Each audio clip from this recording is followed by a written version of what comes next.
नमस्कार, आप देख रहे हैं हल्ला बोल टीवी। मैं हूं प्रियंका। पति पत्नी मिलकर चला रहे हैं पेपर लीक करने का गिरोह, हो रहे हैं माला माल। क्या है पूरा मामला, आइए जानते हैं हल्ला बोल टीवी के संपादक दीपक शर्मा से। नहीं, सबसे बड़ी बात यह है कि ये जो पति पत्नी मालामाल हो रहे हैं, ये कोई अच्छा काम करके तो मालामाल नहीं हो रहे हैं जिससे प्रेरणा ली जाए। ये तो एक गलत काम, और ऐसा गलत काम जिससे कि कितने छात्रों का भविष्य बर्बाद होगा, वैसा काम करके मालामाल हो रहे हैं। तो ये जो जिन पति पत्नी की बात हम लोग करने जा रहे हैं, ये पति पत्नी मिलकर बिहार में पेपर लीक करने का गिरोह चलाते हैं और 12 से 30 लाख रुपए लेकर परीक्षा में स्कॉलर बैठाते हैं। नीट पेपर लीक मामले में ईओयू ने 2 एमबीबीएस के छात्रों को गिरफ्तार किया है कल ही, और पति की तो गिरफ्तारी हो गई है। पत्नी की गिरफ्तारी इसलिए नहीं हुई है क्योंकि वो गर्भवती हैं और अदालत ने उनकी गिरफ्तारी पर रोक लगा रखी है। अब बिहार में नीट और री नीट परीक्षा से जुड़ी गड़बड़ी की जांच में ईओयू को बड़ी कामयाबी मिली है। ईओयू को मिली ये जो कामयाबी है, इसमें 2 एमबीबीएस छात्रों समेत 3 लोगों को गिरफ्तार किया गया है। और ये लोग क्या करते थे, ये बायोमेट्रिक बदलकर छात्र की जगह पर दूसरे स्कॉलर को बैठाते थे। जैसे मुझे अगर परीक्षा देनी है तो मैं नहीं बैठ रहा हूं, मेरे बदले कोई दूसरा व्यक्ति बैठ रहा है और वो स्कॉलर है, वो सारे सवाल मेरे बदले बना देगा और मेरा सिलेक्शन हो जाएगा। और इसके लिए बायोमेट्रिक में छेड़छाड़ की जाती थी, लाखों रुपए लिए जाते थे। अब नीट यूजी और री नीट यूजी परीक्षा में गड़बड़ी की जांच कर रही ईओयू ने जो एक्शन लिया है, उसमें नीट यूजी एग्जाम और 21 जून 2026 की री नीट एग्जाम से जुड़े मामलों की जांच चल रही है। 11 अगस्त को ईओयू ने एक बड़ी गिरफ्तारी की। उज्जवल राज को ईओयू ने गिरफ्तार किया और इसके अगले दिन 12 अगस्त को री नीट से जुड़े 3 मामलों में मुख्य सरगना रविशंकर उर्फ सम्राट को भी गिरफ्तार कर लिया गया। अब आर्यभट्ट यूनिवर्सिटी के बाहर से गिरफ्तारी हुई थी उज्जवल राज की। उज्जवल राज ने गिरफ्तारी के बाद जो जानकारी दी, उससे पुलिस के अफसर भी, ईओयू के अफसर भी हैरत में पड़ गए कि कैसे सारे सिस्टम को धत्ता बताकर ये लोग किसी के बदले किसी को एग्जाम में बैठा देते थे और उससे परीक्षा में सारे सवाल बनवा लेते थे। अब ईओयू ने जो जानकारी मिली है, उसके मुताबिक उज्जवल राज पटना के आर्यभट्ट ज्ञान विश्वविद्यालय परीक्षा केंद्र के बाहर मौजूद था। इसकी सूचना मिली। उसके बाद जब इसकी सूचना मिली कि आर्यभट्ट ज्ञान विश्वविद्यालय परीक्षा सेंटर के बाहर मौजूद है, तो वहां से उज्जवल राज को गिरफ्तार कर लिया। अब उज्जवल राज की गिरफ्तारी तो हो गई है, लेकिन उज्जवल राज है कौन? उज्जवल राज पावापुरी मेडिकल कॉलेज में एमबीबीएस अंतिम वर्ष की पढ़ाई कर रहा है। खुद एमबीबीएस का छात्र है, एमबीबीएस के अंतिम फाइनल ईयर में है। और उसके पास से स्कॉर्पियो गाड़ी मिली थी उसके, और जो उसने फर्जी स्कॉलर बैठाए थे परीक्षा में, उससे संबंधित कई सारे डॉक्यूमेंट्स भी मिले थे।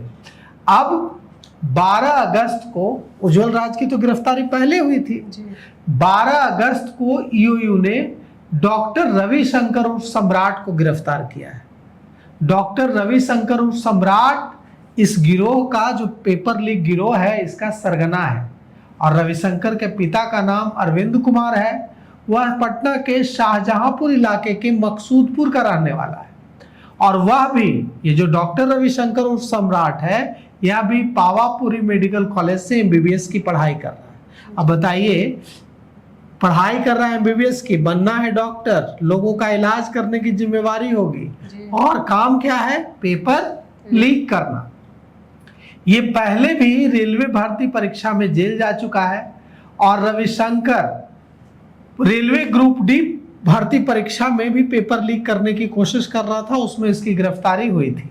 अब यहीं पर कहानी शुरू होती है पति पत्नी की। रविशंकर की पत्नी का नाम है मधुप्रिया और रविशंकर इस गिरोह का सरगना है और उसकी पत्नी मधुप्रिया भी इसमें उसका साथ देती है।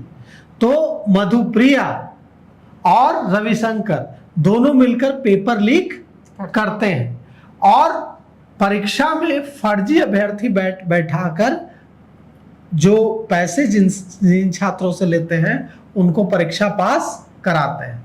मधुप्रिया की गिरफ्तारी नहीं हुई है। 12 अगस्त को सम्राट की गिरफ्तारी हुई, रविशंकर और सम्राट की गिरफ्तारी हुई, लेकिन मधुप्रिया की गिरफ्तारी नहीं हुई, जबकि मधुप्रिया भी पूरी तरह से गैंग को चलाने में बड़ी भूमिका निभाने के सबूत भी हैं, क्योंकि मधुप्रिया गर्भवती है और अदालत ने मधुप्रिया की गिरफ्तारी पर रोक लगा रखी, इसलिए मधुप्रिया की गिरफ्तारी नहीं हुई। ईओयू ने बताया, ईओयू के मुताबिक, ईओयू से जो बात पता चली है कि रविशंकर ने जो ये राहत मिली हुई है मधुप्रिया को, गिरफ्तारी पर रोक लगी हुई है, अदालत की रोक है, तो इसी राहत का फायदा उठाते हुए 29 जुलाई 2026 को हवलदार अनुदेशक परीक्षा में भी गड़बड़ी की और बायोमेट्रिक वेंडरों की मदद से परीक्षा में बैठाने की कोशिश की और पता नहीं सफल हुआ तो कितने लोगों की जिंदगी उसने, मान लीजिए एक अगर गलत व्यक्ति का सिलेक्शन होता है तो उसकी जगह जो मेरिटोरियस स्टूडेंट जिसका सिलेक्शन उसकी वजह से नहीं होगा, उसकी वो तो रोता रह जाएगा, उसने तो बहुत मेहनत की। तो रविशंकर की गिरफ्तारी के बाद ईओयू ने उससे कड़ी पूछताछ की और जब उससे कड़ी पूछताछ की तो उसने ईओयू को कई जानकारियां दी। उसकी निशानदेही पर पटना के रामकृष्ण नगर में उसके भाई के फ्लैट और किराए के मकान में भी छापेमारी की गई और इस छापेमारी में क्या क्या मिला हम आपको बताते हैं। इस छापेमारी में एमबीबीएस परीक्षा की बुकलेट मिलती है उसके घर से, एमबीबीएस परीक्षा की बुकलेट उसके घर से मिलती है। नीट, बीपीएससी, सीबीएसई कई परीक्षाओं के एडमिट कार्ड मिलते हैं, बीपीएसएससी के भी एडमिट कार्ड मिलते हैं। अब सवाल उठता है कि ये जो इतना खेल कर रहा था रविशंकर और सम्राट, क्या यह अकेले कर रहा था? क्या इसमें बड़े जो अफसर हैं उनकी भूमिका नहीं है? ऐसा हो सकता है? नहीं हो सकता है। तो छापेमारी के दौरान जो डॉक्यूमेंट्स बरामद हुए हैं ईओयू को, इससे ईओयू उन ऑफिसर्स कर्मचारी तक भी पहुंचने की कोशिश करेगी जो रविशंकर और सम्राट को सहयोग करते थे और इसके बदले उससे पैसे लेते थे। छापेमारी के दौरान अलग अलग बैंकों के 25 खाली लेकिन साइन किए हुए चेक मिले हैं, ब्लैंक चेक मिला हुआ है। 25 चेक मिला है जो ब्लैंक चेक है, मतलब साइन किया हुआ लेकिन खाली है, मतलब अमाउंट रविशंकर को भरना था। SBI, PNB, bank of Baroda, HDFC के चेक मिले हैं। 2 लाख रुपए का कैश भी मिला है और कंप्यूटर बेस्ड टेस्ट यानी सीबीटी में गड़बड़ी से जुड़े ऑनलाइन एग्जाम सेंटर के एग्रीमेंट पेपर भी मिले हैं। अब आप सोचिए कि ये सारा कुछ बिना साठगांठ के अधिकारियों के संभव है? नहीं संभव है। तो अब रविशंकर और सम्राट की गिरफ्तारी के बाद ईओयू को उन अधिकारियों कर्मचारियों तक पहुंचने की कोशिश करनी चाहिए जो पेपर लीक में रविशंकर और मधुप्रिया और दूसरे जो इस तरह के गिरोह हैं इनकी मदद करते हैं और छात्रों के भविष्य के साथ खिलवाड़ करते हैं। जी, तो इन सब को लेकर के आपका क्या कहना है, हमें अपनी राय कमेंट बॉक्स में जरूर दें। फिलहाल इस पेशकश में इतना ही। आगे की खबरों के लिए देखते रहिए हल्ला बोल टीवी। धन्यवाद।